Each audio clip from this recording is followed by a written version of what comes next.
What's up, guys? Welcome back to the TCGScrubs podcast. I'm Oscar, and as usual, I'm joined by Joey. Joey, how are you doing today? Hey, guys. Doing good. Had a good week? Yeah? Yeah, it's been pretty good. Lots of Force Will, right? Uh-huh. And Team ARG's Colin. So, Colin, how are you? Are you the number one person on the team? The number 10? I don't know how many people on your team. You do, though. Enough. Yeah, I'm up there at least. Yeah, that's good.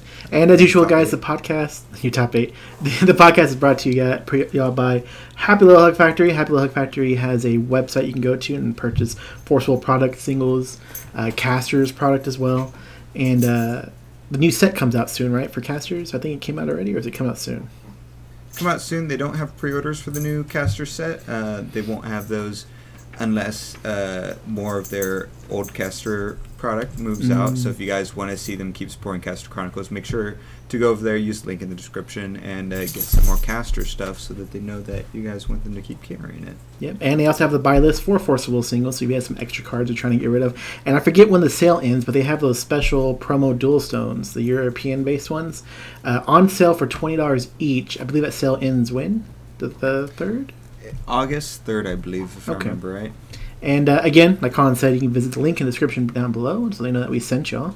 And also thanks to our patrons for everything they do to help us keep this all going. Patreon.com/TCGScrubs if you want to become a patron as well. And they help us upgrade all this equipment and make things nice for you guys so you don't have to listen to bad audio or really bad lighting and all that. But thanks to everybody who makes it all possible and gets it on all platforms for y'all to listen to. And yeah, so this week, we actually have a special episode this week. Again, with a special guest. That'll play after, in a few minutes. It's going to be a kind of like an interview, just hang out and talk with RedZoneRogue. So you guys might enjoy that, get his opinion on things. And if you haven't heard of him, then it'd be a great time for y'all to realize who he is. But this first part, we're going to listen to some voicemails. So I asked y'all probably about a month ago now about voicemails. I was like, oh yeah, call us. We never hear from y'all and leave us a voicemail. And you guys did. And we're like, oh, cool, we got voicemails. We'll listen to them this weekend. And when that weekend comes up, and we're like, hey, so what are we going to do? I don't know. We'll just talk about Force Will. Let's go. And we forgot the voicemails for weeks. So we're going to go over those calls. We didn't forget about you guys. We really do appreciate y'all calling us. And, Colin, what's our phone number again? It's 512-512-5125. It's not that, guys. Give me 1 second here. Yeah, that's what I thought. You get out of here. It's 512-388, I think. I don't know. Yeah, 512-522-4188. No, you're like, I think it's 388. Yeah, that's right. I knew the 88s were there. Near what you said. I knew the 88s were there, which is I'm pretty sure I was closer than you were. Yeah. Also, one thing I want to address real quick. Just start throwing out numbers. Yeah, confusing. There's probably at least two fake, ones that were completely wrong that people are gonna have to go through. Listen, now y'all know the number 512-522-4188. And call us and leave us a voicemail. They are a limit of 3 minutes per call, but if you just keep leaving a voicemail, I'll stitch them all together in case you just want to really get some point across.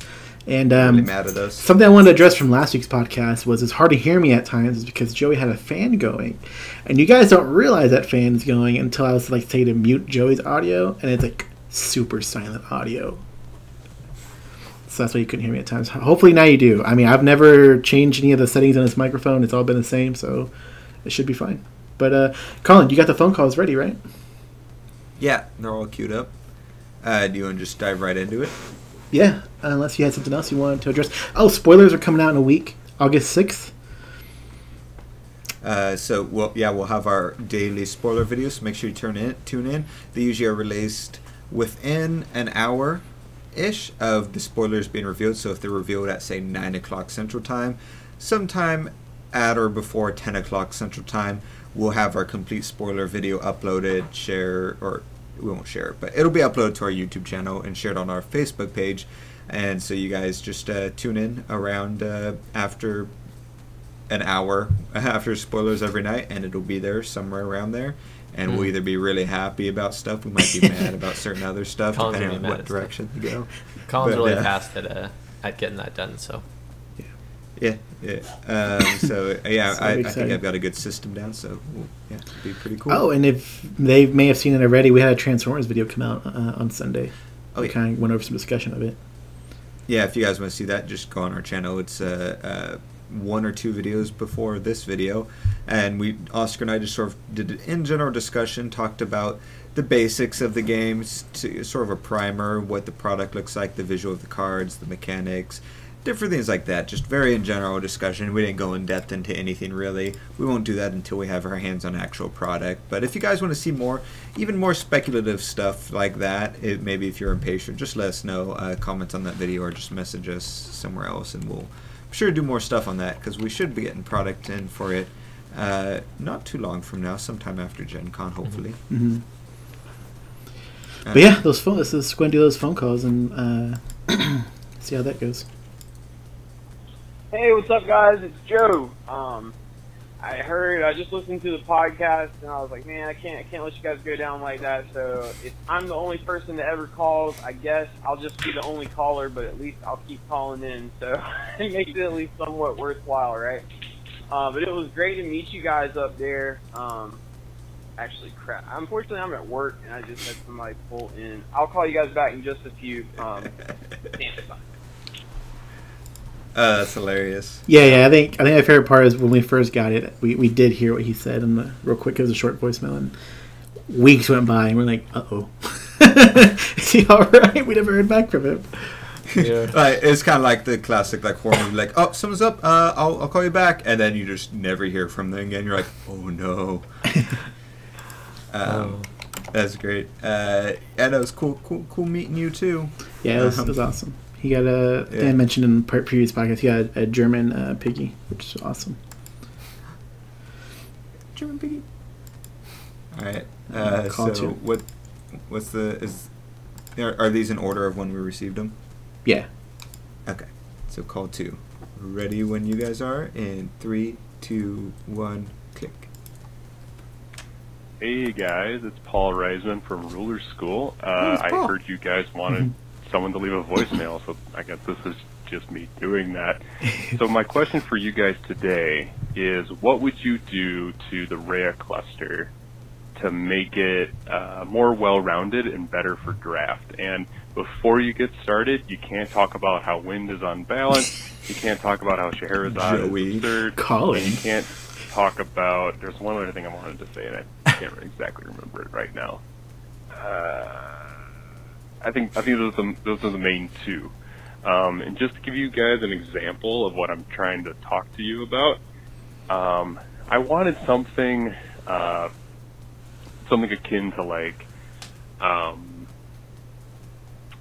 rulers getting like more support across colors, and so that way, like in draft, you can like pull these different colored cards that work with different rulers, and then that way you have them for, if you want to go into something like, for example, if you were playing Mefina and you had like the Thunderstorm mechanic and everything like that in Time Spinning Witch, and you had like a Majin Mermaid sort of thing with like red 1, it's a 5/5, but if it's thunderstorming, it gets +2/+2 and first strike or something like that. Just something like that to sort of make drafting a little bit more interesting and like diversifying the colors that your ruler can go into. So anyway, guys, enjoying the podcast. Keep it up, and I'll talk to you next time. See you.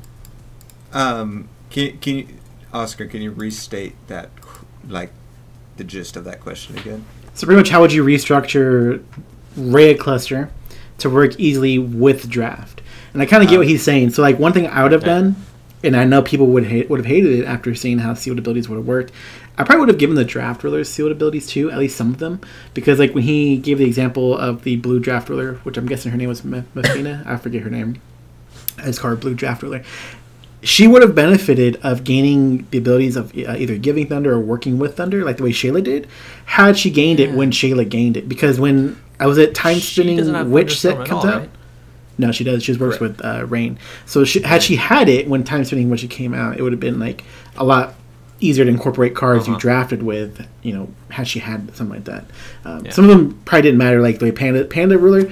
She could have been just the same way she was now, doing generation. I think when we did drafts, most people picked either the red ruler or the white ruler for the draft rulers. Yeah. So. See, and it's interesting because out of, and real quick, thanks for the call, Paul. Yes. Call, Paul. It's funny because that you mentioned that, because draft rulers honestly would have been the best avenue to instigate that sealed ability. I think nobody would have been mad about that. That works perfectly because draft rulers are quite literally a dime a dozen, and they're guaranteed inside of each booster box and pre-release kit that comes out and stuff like that. So you would never have to worry about multiple copies of this one ruler. Now the value went from 10 cents to 8 cents per ruler. It doesn't matter, and it actually would help the gameplay and all that. So I actually really like that, and it would allow them to adjust it on the fly depending on how, since this was a kind of new foray for them to put so much into drafting. It would allow them to figure out how the drafting atmosphere was and then unlock the sealed abilities based on how things turned out with Ancient Knights and maybe ADK before they ever unlocked them. But I like that idea.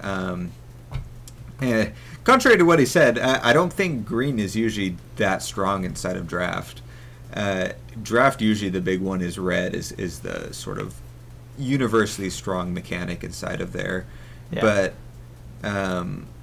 as far as something that would have helped draft or help balance out draft, I still think, I'll try to think of something else while Joey talks, because I feel like this will get repetitive. But going back to the draft rulers, I still think draft rulers should have some form of energize, even if it's energized for void color. I think the discrepancy of the advantage of going first inside of draft is still really high. So I think even if you just energize for a void color, I think that would be great. The limit counters are a really cool solution, but I think it still needs some type of thing to remedy the discrepancy of first and second player. I mean, my thing about I've talked about this before, but drafting in the first set of Raya Cluster, I thought was done really, really well. All the mechanics fit all the mechanics of the rulers. You had crossplay with blue pandas, mermaid support in I think you had panda support in pandas and mermaids, I think, with oh my gosh, Orphica, I think. She was a mermaid who helped pandas. I don't know. So they could have gone a little bit deeper with that, to where you could do kind of more tribal stuff, to where red and green and white had pandas, but then you couldn't have any pandas in black or blue. Kind of maybe something like that, to where you can splash out into a couple different colors. I like the whole Majin Panda idea. I think that that's something that I think would help out. I don't know if I'd make them the same, they can slot into both. I wouldn't make it a Majin Panda, because the issue there is that I think you can take that card and have multiple avenues open without really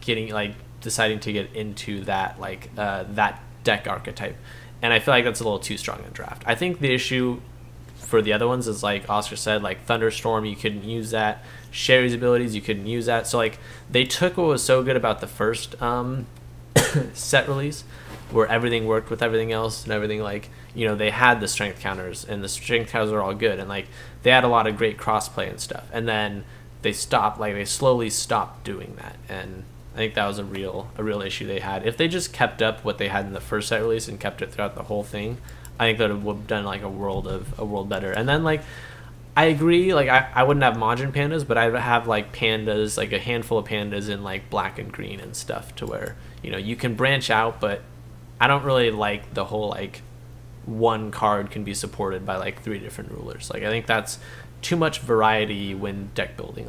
If you pick something, you there's some times where if you pick a green card that's specific, you're locked into that deck archetype unless you switch, and that should be a choice that you have to make. One thing I thought of also is doing a CR sub ruling for certain things. So when the set came out that was titled the third set. Mm-hmm. The third set, Oscar. What third set? What? Anyways, what was the name of the third set? Time Spinning Witch? Was that? It was the third set. I thought Echoes of the New World was the third set. For wait, Lapis Cluster or Rhea Cluster? No, Rhea Cluster. Yeah, Was that Time Spinning Witch. Okay. So when that came out, that was the one that Sherry came out in, right? Yes. No. Yeah. Because she didn't come out in the Time Spinning Witch came out in the Time Spinning Witch. No, she? No, Time she Spinning didn't. Witch came out in Wednesday Ominous Moon. Oh yeah. It's just lore-wise, I don't Time know why Spinning I Witch was went- introduced at that point. Yeah, you're right. Blank there, but that's when Sherry came out, and so we had a bunch of cards that had like legend stuff on it, and there was even a chant that was pure legend and completely useless if you don't have legend. And inside of draft, you're only using draft rulers, so that you literally had dead cards, and I don't think that's very healthy for draft. So having a subset in the CR, like say, hey, legend does this. Inside of limited format, e.g. draft and sealed, legend can be substituted for 1 void or something like that. Mm-hmm. So if it's legend of 3, you can pay 3 void inside of draft only. So if you have draft subset rulings for in the CR for things like that, maybe something for time will. I feel like there was another mechanic that was introduced that was similar to that, where it's just pretty much unplayable. Yeah. Thunderstorm a little bit, yeah. Something like that would help avoid those types of problems. Yeah. Yep, I agree. But it was a good call, and thank you for the good question, Paul. If you guys want to call and leave great questions like that, again, give us a call. I want to do at this moment, it would be a really good moment to see of the three of us whose idea you like the best. We'll make like Ruler School does, a straw poll, and I'll actually place it in the link in the description below. Hey guys, comment below. What was the last poll I was supposed to do that I didn't do? I know there was one. We had a podcast where we said we're going to do a poll, and I told Oscar he's going to forget or something like that. But what was the poll? And Oscar was adamant that he would not forget. And then we were at work the next day. Podcast has been live for like 8 hours. It was like 30 minutes. And I was like, what was the poll again? No. Now he's exaggerating. No, it was several hours after because it was already past like 120 views, like the bulk of it. If you guys knew Connor wrote live, he has a really bad memory too. Anyways, and if you knew Oscar in real life, you know he lies all the time. To be fair, Oscar, you can't really talk about Colin having a bad memory when you forgot to put up the poll. Yeah. Well, he has a worse memory. Anyways, the point is, Oscar, remember to put up an animation of you getting like an arrow in your heart right during that part. The point is, or not the point. What I'm asking you now is, what was the poll supposed to be then? It was supposed to be like the best looking guy or something like that. No, that was the last one. I don't remember what the poll was. So I was thinking of. All right. Anyways, we're gonna do a different poll this time. It won't be attached to the video in like any little information card section. It'll be a straw poll this time, so that way we can put it on Twitter, Facebook. I guess that's really it. Discord, and really get a lot more opinions on it. And we'll see whose opinion you liked better. Was it mine with the sealed ability, Colin's with the CR kind of change to it, or Joey's? Joey's, what was your idea? Actually, I don't even know. Mine was kind of do what the basic idea was like do what the first set did, and like I kind of just played on across the board support type of the deal. Okay. Yeah, like kind of what Colin was saying. Like you can't have legend cards in a draft set unless you have support for it, and like you can't have Thunderstorm unless you have support for it. Like, and then like cross play with like red, green, and blue pandas, but maybe no pandas in black or white. That didn't make sense because pandas are in white. But anyways, you know what I'm saying. Like, I got you. Yeah. Like I really like that they had dinosaurs in the set, and then like the dinosaurs worked well in that set. So like that was like some really cool draft stuff, and then they had like. But you defended your position. Yep. So those will be the three options you can vote for. We'll see who's ends up number one, and we'll go ahead and move to the next call. We have 2 more to go through. 3, 2, 1, click. Hello, it's just the Scrubs. I just want to say your channel is awesome. You got some good characters.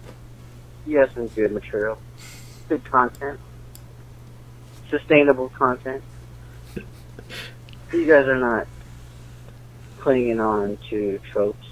You guys are who you are, staying true. Keep up the good work, and hopefully we continue to see your great product. Oh, Nice. Yeah, I agree. I feel like we've stayed away from most anime tropes. Joey got pretty close to falling in love with me, but we're able to avoid that. Season 1 was probably better, though. So I'm not gonna lie, I thought the very first part of that was like, you guys' channel is awful. And I was like, it's our first like angry call. Like, is this Alex? I'm so excited. And then I was like, you guys are great. And I was like, oh yeah, thanks. Speaking of first, our Q&A the other night, we had, if you missed it, check it out. We had our first kind of like a troll, somebody coming through, posting a bunch of messages. Yeah, which one? The one where it was like Trump equals God Trump or is something Jesus, like that. Yeah, Trump is Jesus. Hallelujah, like, over and over. Yeah, there's like, amen. He liked the video. I'll let you guys go. Hallelujah. And left.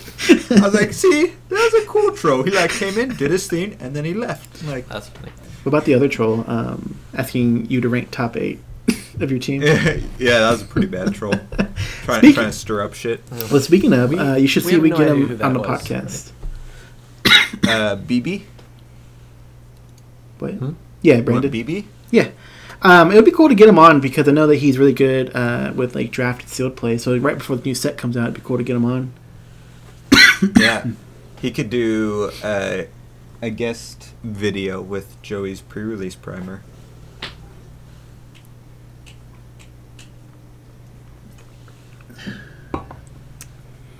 All right, I'm What'd gonna you mark. Let me mark it. 2703. Yeah, he could do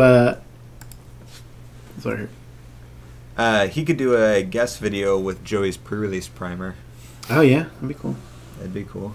Now we got you on the spot, Brandon. Get out of here. if you still listen to it, I know you told me you listen. If you're still there, you should come on. How long Speaking is the of- last voicemail? 16 minutes. So that one we'll save for our Patreon side. Okay.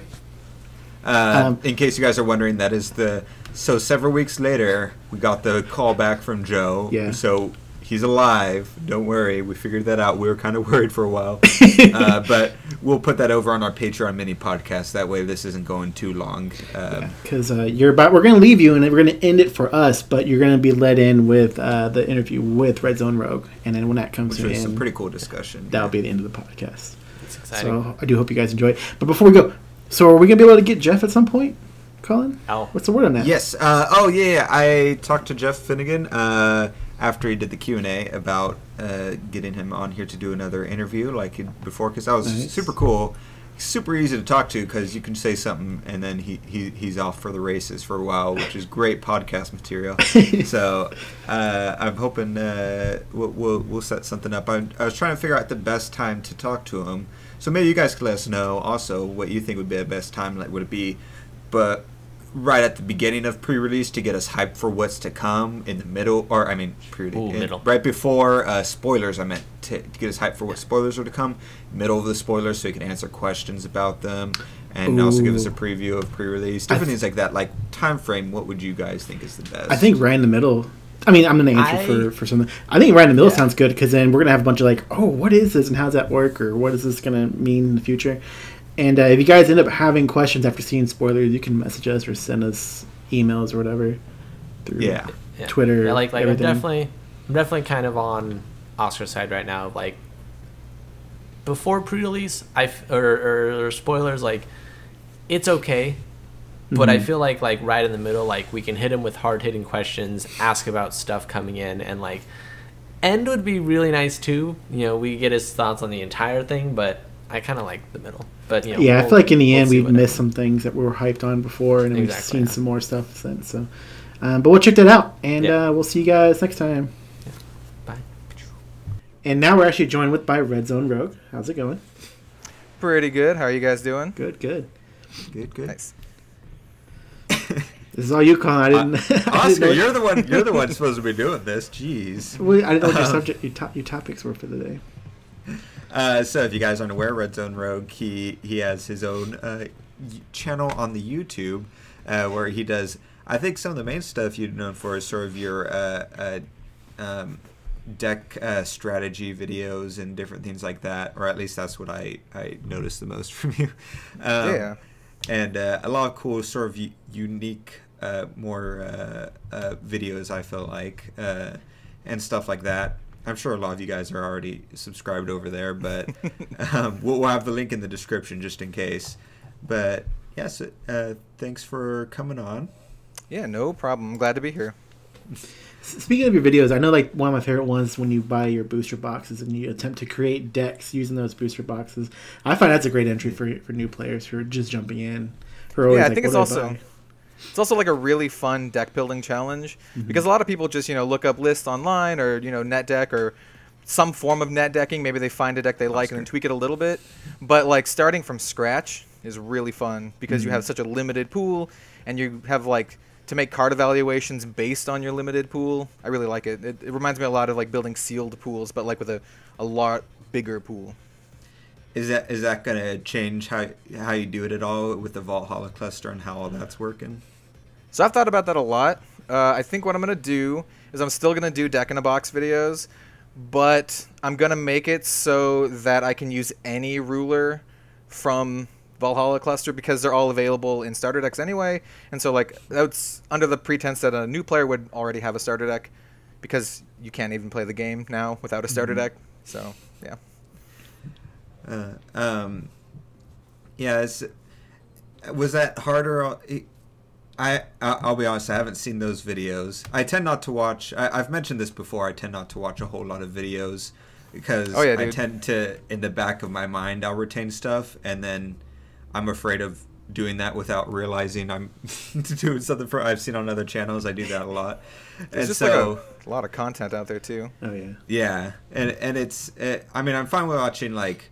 I'll watch some of Oscar's Pokemon videos and stuff because, like, I'm not too worried about that. But the Force of Will community is so small, the creator community at least, that's like, I try not to soak in too much. But it has that, when you open the box, do you build it around whatever ruler you pull, essentially?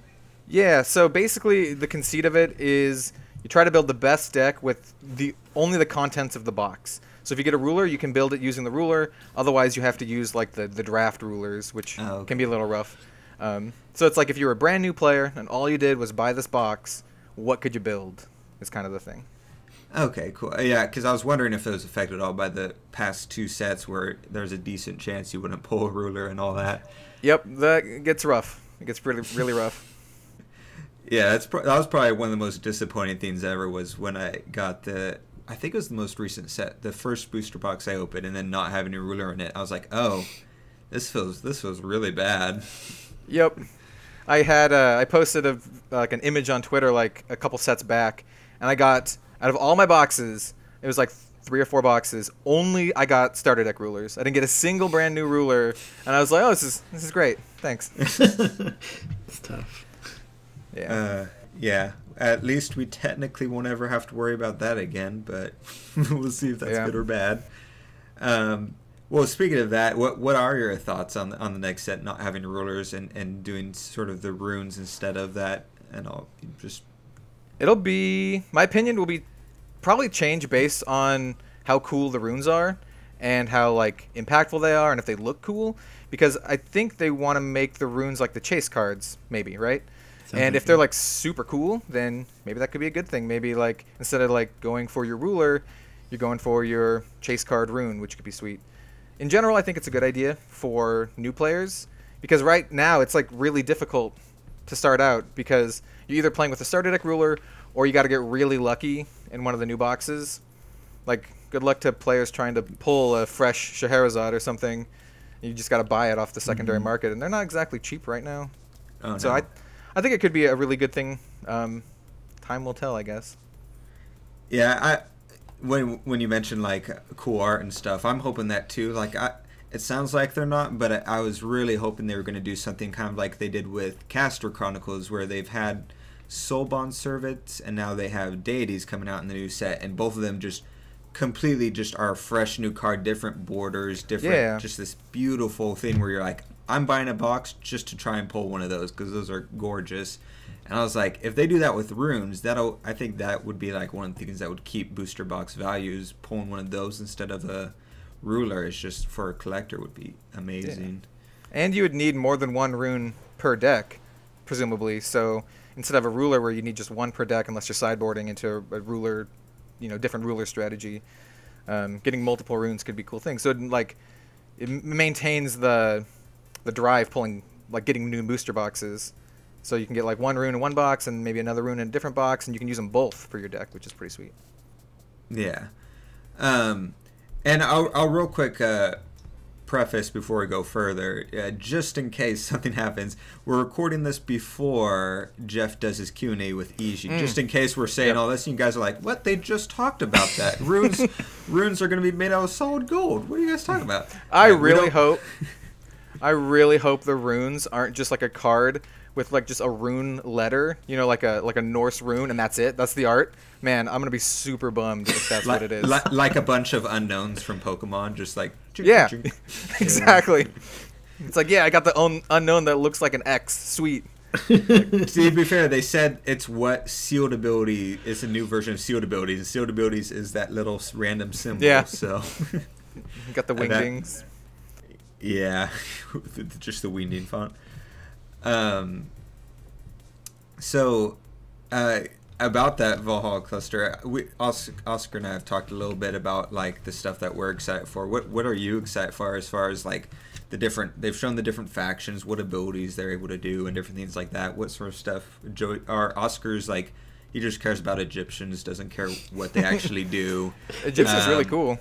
They can be super bad. I'm still gonna try to play it. Yeah.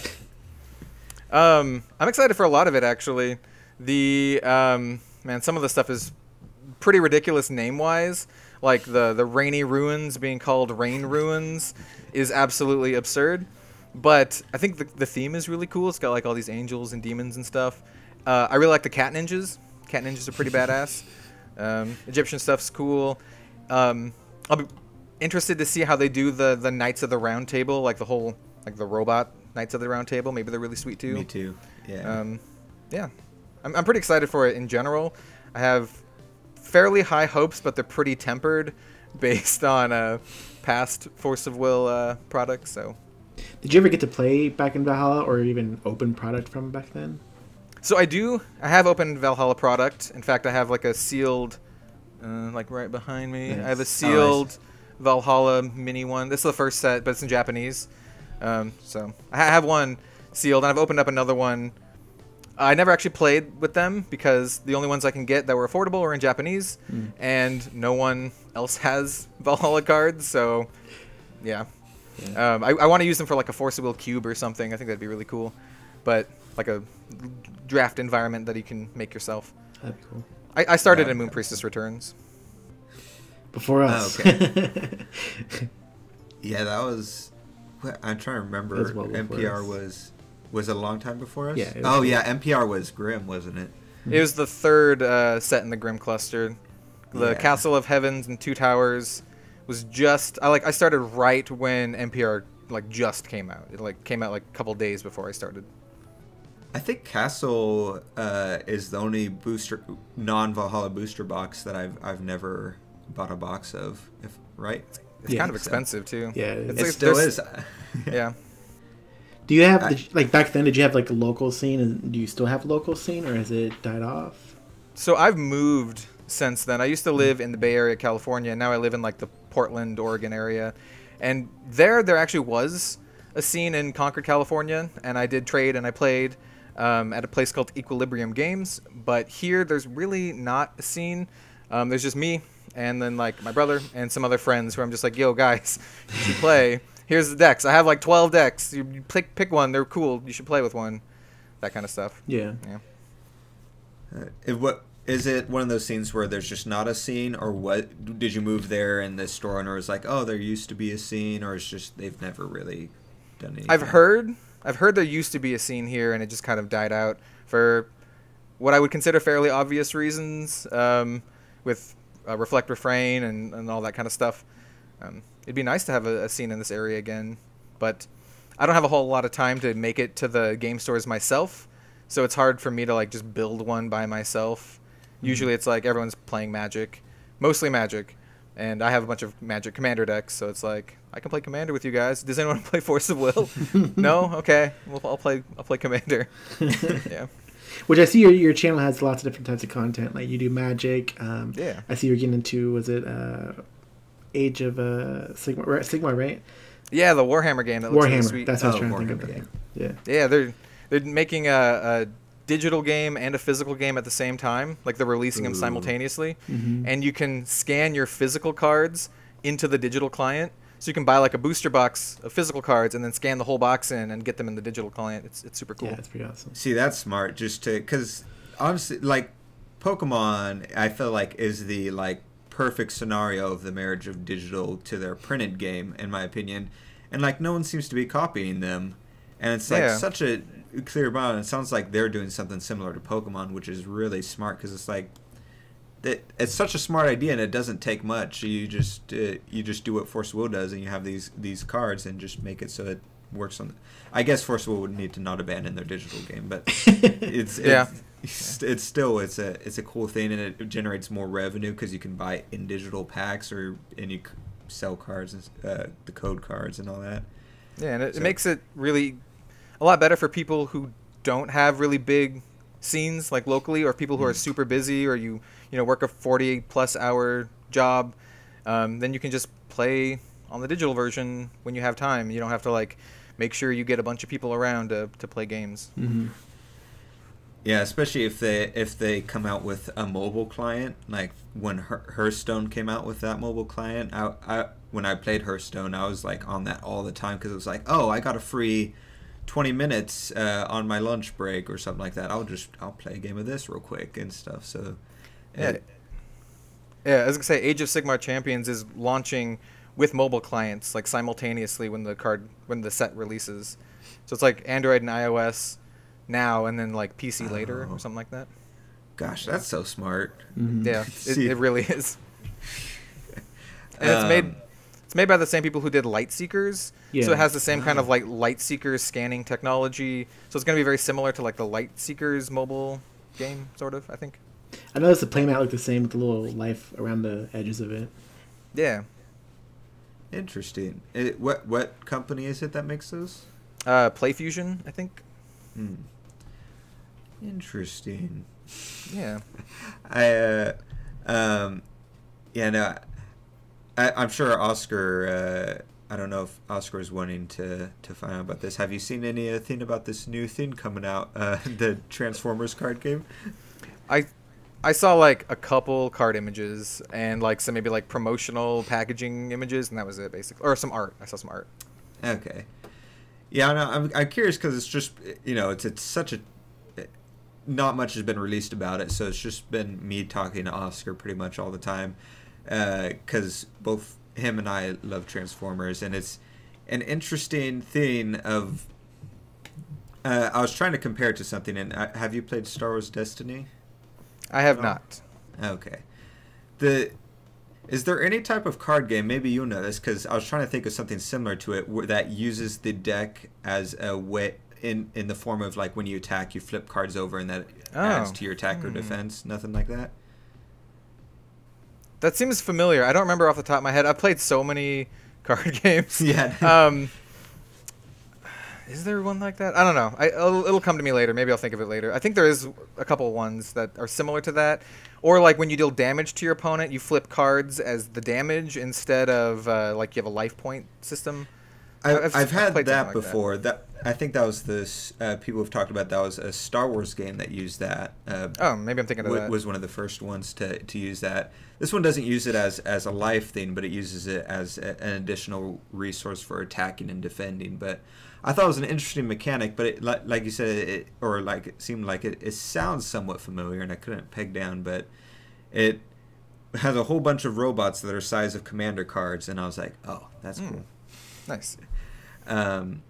But so we'll move on to for people who aren't familiar. So, like I said, you got your channel RedZoneRogue. How long have you had that channel for? Been doing that? Not super long. So, almost 2 years, I think. I think I'm coming up on my like 2-year date on actually making that channel. And it started out like super small because I had like a video game channel before, which wasn't super popular. I didn't get a whole lot of traction on that, and I was just gonna be like, I'm gonna make a card game channel just for fun. It'll be my little channel, and it picked up quite a bit.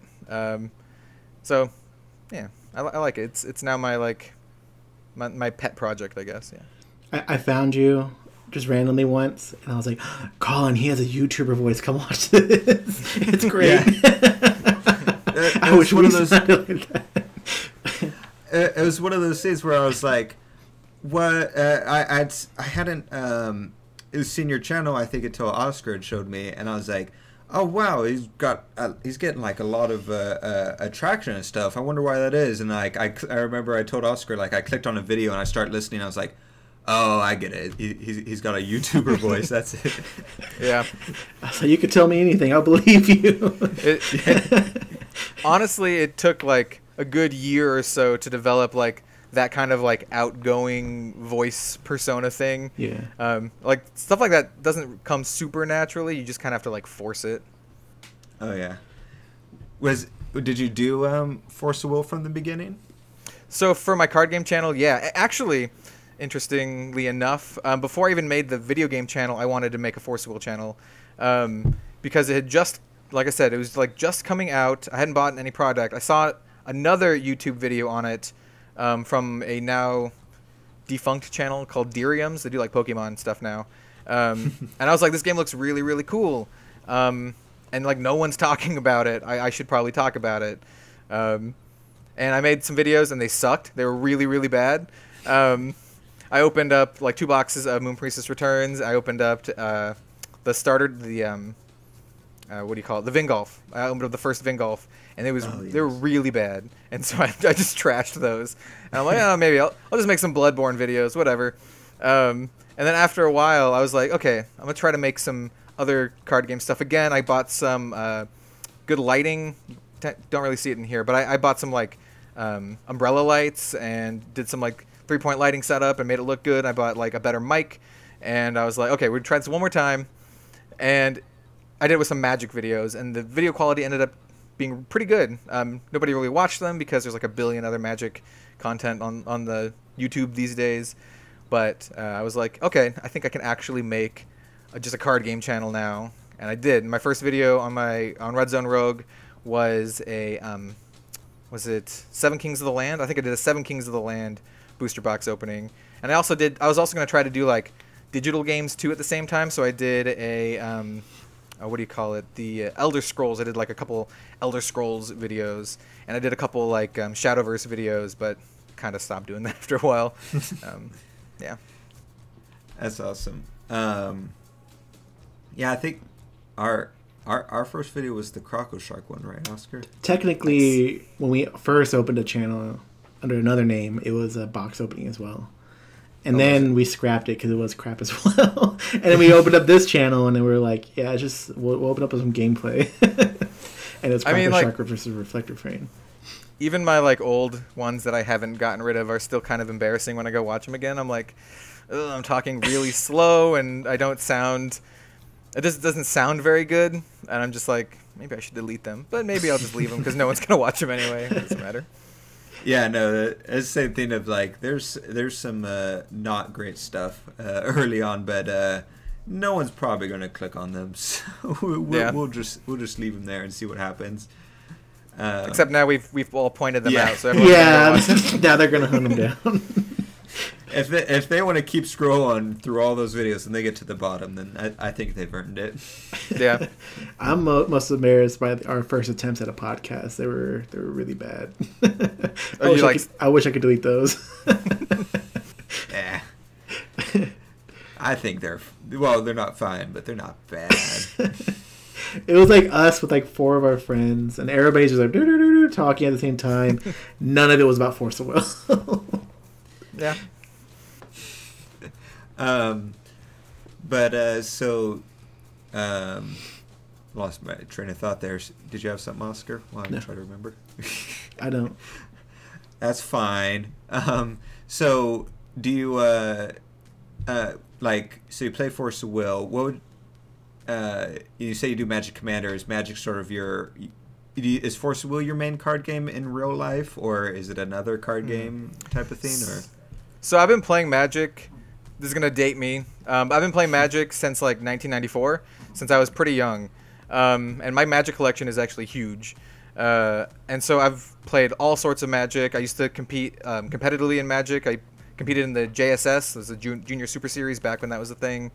And I've actually had some pretty decent like tournament showouts, but I kind of stopped after I went to college, and it became like too much of an investment, and Magic's still really, really expensive. Even if you already have a whole bunch of expensive cards, they just keep releasing new ones, and it's like impossible to stay with it.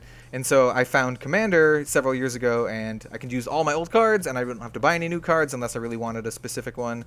And so I have like 9 Commander decks now, and I just play with those because like that's what everyone else plays. So if you bring a couple Commander decks to a LGS, there's always someone playing Commander, so you can always play something. But Force of Will is what I actively like brew and what I actively look at, and what I look at the meta. And so I guess technically Force of Will is my main one, but I end up playing Magic almost as much just because people play it more. And so if I'm going to go to LGS, I'll have like several Force of Will decks, and I'll be like I said earlier, I'll be like, hey, anyone want to play? And usually it's like, nah, we're playing Commander. I'm like, okay, I'll play Commander. Or they're like, nah, we're gonna draft. And I'm like, okay, I can do draft too. But Yeah. yeah. So looking at Force of Will's like future, how do you see it? Do you see it getting better, or do you see it just kind of staying this like plateau of like, we're here, this is probably the best it's gonna be for now? I think it definitely has the potential to get better and to bring in a bigger audience. Some of that's on the company side, whether or not they market it better, because there's like no marketing for Force of Will, like at all. Mm-hmm. And a lot of people are kind of disgruntled at Magic right now because of various things going on that I won't get into. That's a lot of it stupid and a lot of it whatever. So I think there's a lot of people from Magic who are like, I want to find something new, and if those people are into like an anime art style, I think Force of Will is like a pretty easy transition because it plays very similarly to Magic, but there's like key differences that a lot of people like no mana screw kind of stuff. So I think there's definitely a potential, and once the like colors are more defined, and maybe once the game is a little more balanced than it is right now, I think it could be even more enticing to new people going in, because a lot of the people who play Magic who want to find a new game, they're pretty like serious TCG players. They're not just kind of like casual people who are just going to pick it up just because they like the way it looks. They're probably going to look at the metagame and be like, oh shit, like 6 of the 8 decks are the same deck at this tournament. I don't know if I want to play this game. But maybe if it's like way different, they could be like, oh, this is cool. Maybe there's room for me to brew something cool and be successful. Or do you ever get the opinions of like the Magic players you do play with on what they think of Force of Will? Had any of them ever played it before? So no, no one has played it that I haven't like told them to play it. Yeah. Most of the time they're like they've never heard of it, or they're like, oh, I just thought it was like Vanguard or something. I just thought it was like another anime type game. And most of the people I talk to are just like, I don't have money to play another card game, because they already play Magic, and it takes away all their money. Even when I tell them it's like not as expensive, they're still like, I don't know, man. It's kind of expensive. That's actually one of the big comments I get on my channels anytime I talk about a new card game. People are like, oh, this looks cool, but I don't have any money to play another card game. Yeah. So, I mean, that's totally valid. Card games are pretty expensive hobby. Oh, yeah. So. Yeah, I'm hoping maybe the new Valhalla with those star decks being $15 to basically get 2 decks and 2 rulers and stuff might be a much more accessible entry point. Is my hope, at least. So like, I was gonna say, they used to have Force of Will product in Target. I used to see Force of Will like booster packs in Target. I think if they can get like the starter decks in Target and Walmart and that kind of stuff, that would definitely help the game like quite a bit. Because a lot of people just do impulse buys at Target, and that's how you get like a lot of the younger crowd. They're like, oh, this cat deck looks really cool. Maybe I'll just buy it just because it looks cool. Like, it's $15. It's not that big of a investment. So getting it into big box stores and getting more marketing, I think, would help a lot. I remember that. It was Walmart too, had SKL and TTW, and then they pulled out shortly after TTW. Yeah, I've seen up to Curse of the Frozen Casket at Target. Yeah, and I think that lends to what you had mentioned earlier, where they just, I don't know why, but their advertising is not super on point.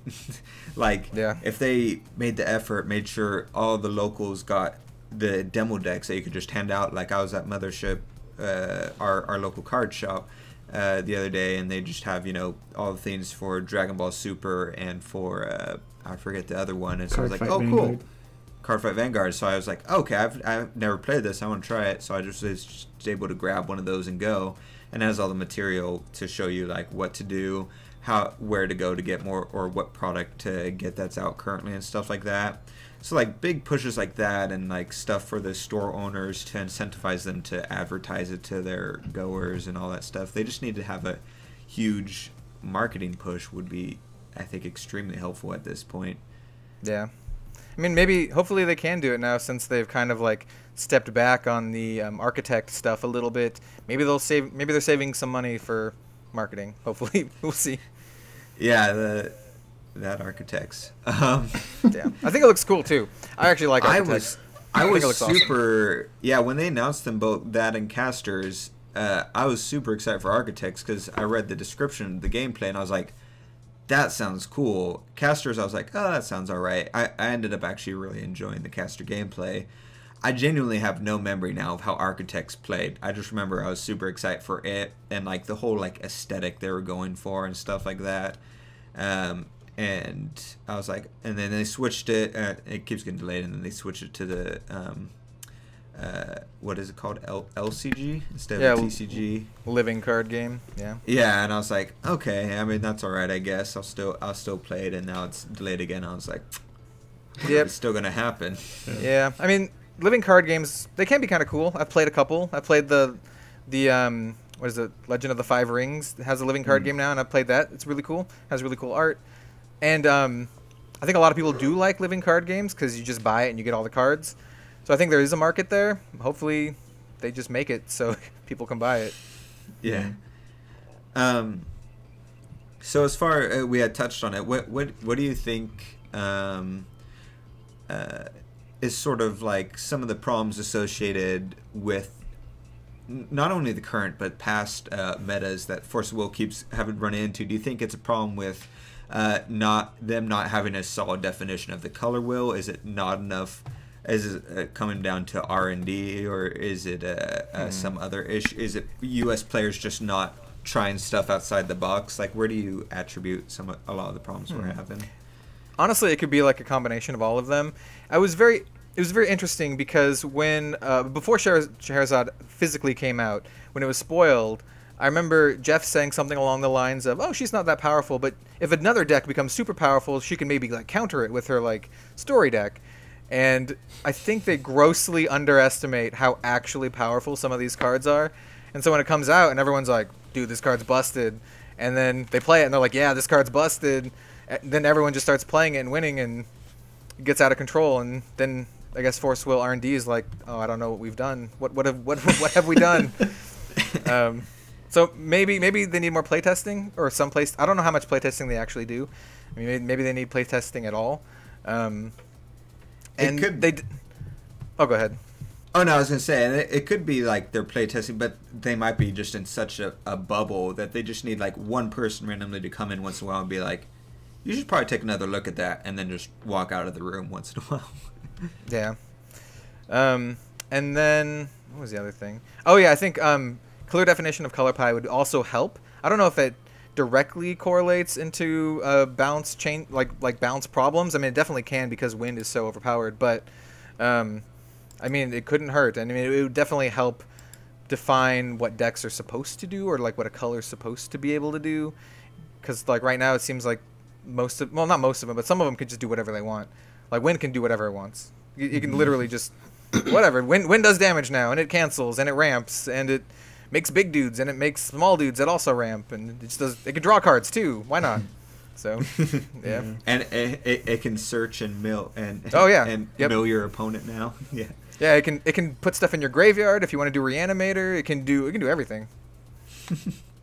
Yeah, no, that was always my biggest problem. I don't know if it's my biggest problem. Oscar can think of what my biggest problem probably was, but one thing I always disliked was how the color, because even in Force of Will, it's always been a little bit of a stretchy definition of what each color goes for, but there were always some things that you're like, oh, this, blue cancels abilities. That's always been a blue thing. And then they're like, here's Lorite, the most powerful ability canceller ever introduced in the game, that stunts almost everything you could possibly do in the game at the same time.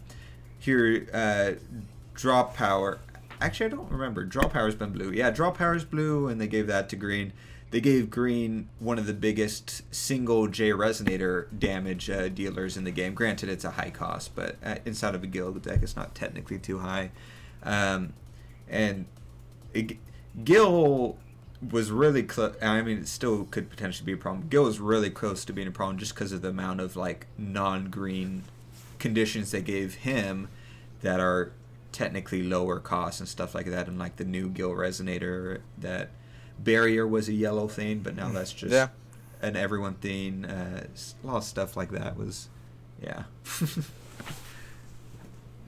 do you think it's something that they can just fix by the new cluster coming out, or do you think it's something they need to start banning stuff with the introduction of the new cluster?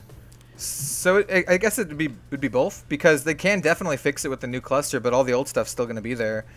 And so if they really want to balance it, really want to make it defined, that they would definitely have to ban stuff at some point. Otherwise, we just have to wait it out until it's just all Valhalla and newer cards, or just something like that. It's going to be really difficult, because no matter what, right now, we're still going to have Raya Cluster cards. Yeah, which is majority of the problem cards outside of Final Battle and Severing Winds, I think, are the only two main non-Raya Cluster problem cards. Which Severing, it sucks because I actually liked Severing when it first came out, but just the onslaught of all the stuff that, especially green specifically now, it just made Severing too strong to a point where before I liked it. I liked the idea of being able to run a cancel in non-green decks to help cancel other cancels, but it is... Cancel wars are funny to watch, but they're not as fun to participate in sometimes. Yeah, I do like Severing. I think it's a cool card, just because you can play around it. It's not just boom, gotcha. I mean, you can choose not to play too, or you can try to bait out Severing. There's some really cool interactions with it, but yeah.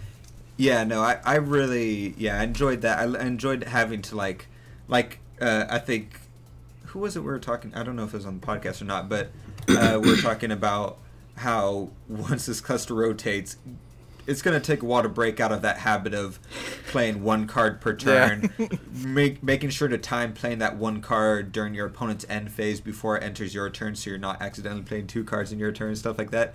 Breaking out of that habit is going to be a whole thing. But it was Misha from Australia. We had him on the podcast.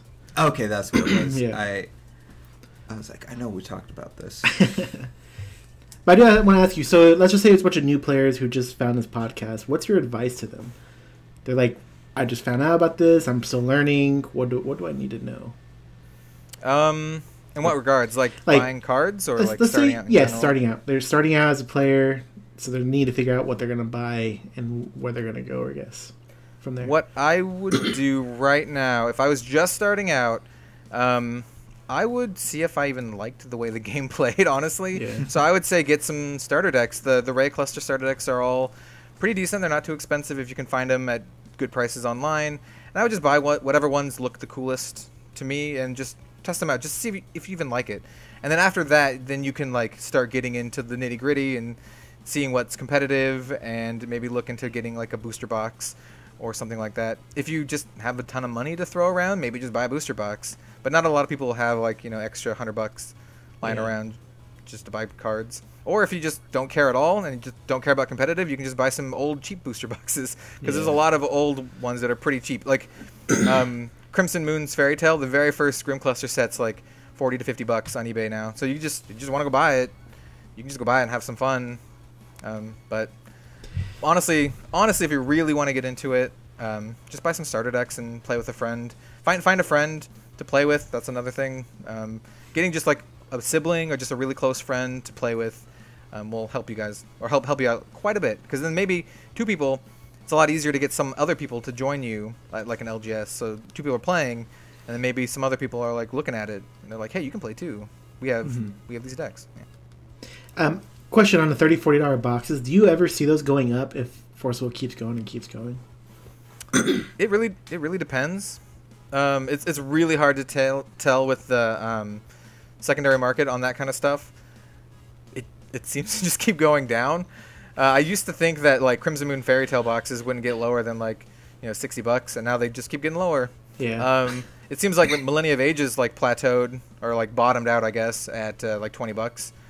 And some other ones are getting really low too. Like a lot of Alice Cluster boxes are getting really low. Almost all of them actually from Malice Cluster. The only one that's retained a lot of its value is the Castle of Heaven and Two Towers that we talked about. That's still like over $100 on eBay. So I actually look a lot on eBay at booster boxes just to see how they're doing, and if they're like super cheap, maybe I'll scoop one up either to do something fun with it on the channel or just to open up cards or give to people. I still kind of want to do like open up one box of every set, and I saw the Two Towers is going for 150 range. I was like, well, maybe we'll do that. I got the one behind me for like 102, and even then I was like, I don't know, but yeah. Yeah, it's not too shabby. Yeah, I wanted to have one of all of the Grim Cluster sets sealed, just to have them for my collection and to put them on my shelf, just so they look nice. Because I'm a nerdy collector guy like that. I did have one question: is your channel name, the RedZoneRogue? Where does that come from exactly? I basically made it up. I was trying to come up with a good name, but I didn't want to be really specific to any card game, because I didn't want to be like, I'm Force of Will Central, and then if like I stop making Force of Will videos, then oops. I've been playing card games for a long time. Both Rogue and Red Zone are card game like jargon. So Red Zone is like when you're attacking, you like get into the red zone, and I like to play like not necessarily aggressive strategies, but I like to play strategies where you actually have to attack and stuff like that. And then I like to bake. My favorite decks are like Rogue decks, and I like to build Rogue decks, and so I like alliteration too, so I just mashed them together. I had like a big list. I had like a big list of like 15 things. And I'm like, which one sounds the least lame, but also like can kind of roll off the tongue a little bit. So yeah. Awesome. That's pretty cool. I had like ones like Draw 3 Gaming and stuff like that. But yeah, I was about to ask what some of the alternates were then. Yeah, there's just some like references to other card games. Most of them are references to like Magic cards. So like Draw 3 is a very like symbolic thing in Magic because like Brainstorm and Ancestral Vision are like some very iconic cards. What were the other ones? There's some other ones too. I don't remember. I had like a big like list of them on like a notepad document. That's awesome. Do you have any last questions, Oscar? No, that was my finisher right there. Any final thoughts before you head out? Not that I can think of right now. Thank you very much for having me on, though. Yeah, we've been wanting to have you for a while. We're just like trying to figure the timing out and when we could do this, and it finally worked out. Yeah, I'm glad. And if you ever want me on again at some point, just hit me up, and I can probably work something out. Oh yeah, sounds good. Yeah, we'll have to we'll start coordinating something right now. That way, we'll have it set up there. But yeah, thanks for coming on. Yeah, thank you very much for having me.